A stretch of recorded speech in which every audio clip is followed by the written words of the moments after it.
ఉన్నోడు ముందు మాత్రమే చూస్తాడు, దిమాకున్నోడు దునియా మొత్తం చూస్తాడు అని మహేష్ బాబు సినిమా డైలాగ్ చెప్పినట్టు సర్కార్ ఆఫీసర్లకు దిమాకు ఉన్నదనుకోవాలనో లేదనుకోవాలనో తెలుస్తలేదు. ఎందుకు అట్లా అంటున్నావు పిల్ల అంటారా? మనుషులు చచ్చిపోతే తప్ప నిద్ర లేస్తలేరు దిమాక్ కలిగిన ఆఫీసర్లు.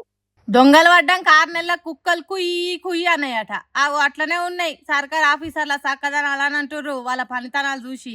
రాజమండ్రిలో కల్తీపాలు దాగి 5 చచ్చిపోయి ఇంకో 12 మంది పానాలు అరిచేతిలో పెట్టుకొని కొన ఊపిరితోని కొట్టుకునేదాకా వస్తే తప్ప ఆఫీసర్లు సోయిలకు రాలేదు, నిద్రమత్తి తిడవలేదు, మా అంత పనిమంతులు లేరు అన్నట్టు పాల కేంద్రాలు తిరిగి చెకింగ్లు చేస్తున్నారు అంతటా.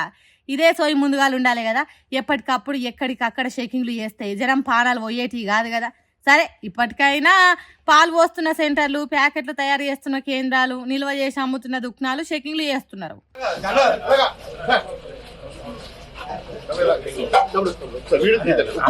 పద్ధతి లేని, పర్మిషన్లు లేని, కల్తీ అని అనుమానం వచ్చిన పాలను సీజ్ చేసిండ్రు. జనం ఆరోగ్యాన్ని ఖరాబ్ చేసే పాలు అమ్ముతున్న వాళ్ళ మీద చర్యలు తీసుకునే పని మీద పడ్డరు. మంచిదే ఇట్లా చేస్తే, కానీ ప్రజల పానాలు గాళ్ళ గలవక ముందే పని చేయాలి కదా. ఇక ఈ ముచ్చట ఉంచితే రాజమండ్రిలో కల్తీ పాలు దాగి 5 జీవిడిస్తే కోవా బన్ను మీద కొట్లాట చేసిన వాళ్ళంతా ఏడికిపోయినరు. కోవా బన్ను శ్యామ్ ప్రసాద్ చేసిస్తే తింటా, అబ్దుల్లా చేసిస్తే తినను అని నెత్తి మాత్రం పురుగు తిరిగేటోళ్ళు ఎందుకు మాట్లాడతలేరు? చచ్చిపోయిన 5 హిందువులు గారా, దాని మీద ఎందుకో మాట్లాడరు? ఆ పాల కల్తీ వేరే మతం వాళ్ళు ఎవ్వలో తయారు చేసినా అవి తాగి ఏ ఒక్కరు చచ్చిపోయినా ఇప్పుడు ఎంత రచ్చ చేసేటోళ్ళు ఏం కథ?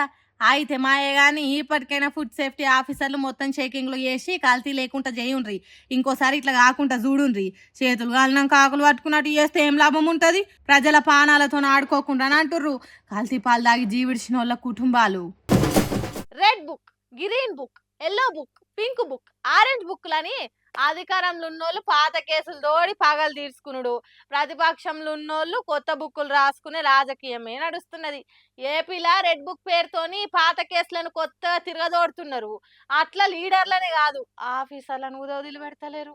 కూరలో ఎంత ఉప్పు వేయాలనో గంతే వేయాలి, ఎక్కువ వేస్తే మొత్తానికే మోసం వస్తుంది. వండిన కూర మొత్తం పెంట మీద వారబోసే కథ అవుతుంది.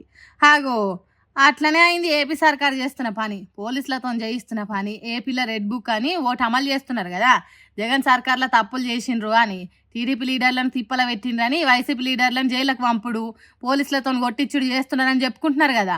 హాగో అట్లనే ఆఫీసర్లను కూడా ఇష్టపెడతలేరు.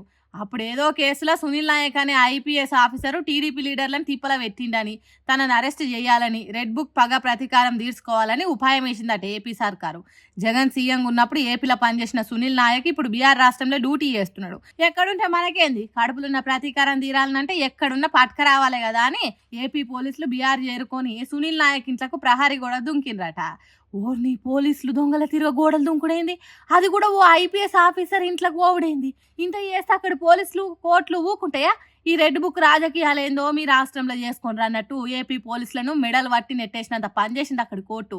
ఏఐఆర్ లేదు, అరెస్ట్ వారెంట్ లేదు, కేసు డైరీ లేదు, ఏం లేకుండా ఉత్త చేతులు ఊపుకుంటూ వచ్చి మా పోలీసుని తీసుకుపోదామని చూస్తే చూసుకుంటూ ఊకునే దానికి మేము ఉత్తోలమేం కాదు అన్నట్టు చెప్పిండ్రు. ఇక దీని మీద సునీల్ నాయక్ మాట్లాడుకుంటా, నేను గిరిజన బిడ్డను కాబట్టే పగబట్టినట్టు చేస్తున్నారు, తప్పుడు కేసులు పెట్టి తిప్పల పెట్టాలని ఉచ్చులు వన్నుతున్నారని ఈ బాబు సర్కార్ మీద బాంబై వేలిండు. మరి లేకుంటే రెడ్ బుక్ పేరుతోని జైల్లో లేచుడేంది, పగల ప్రతీకారాలు తీసుకున్నాడేంది?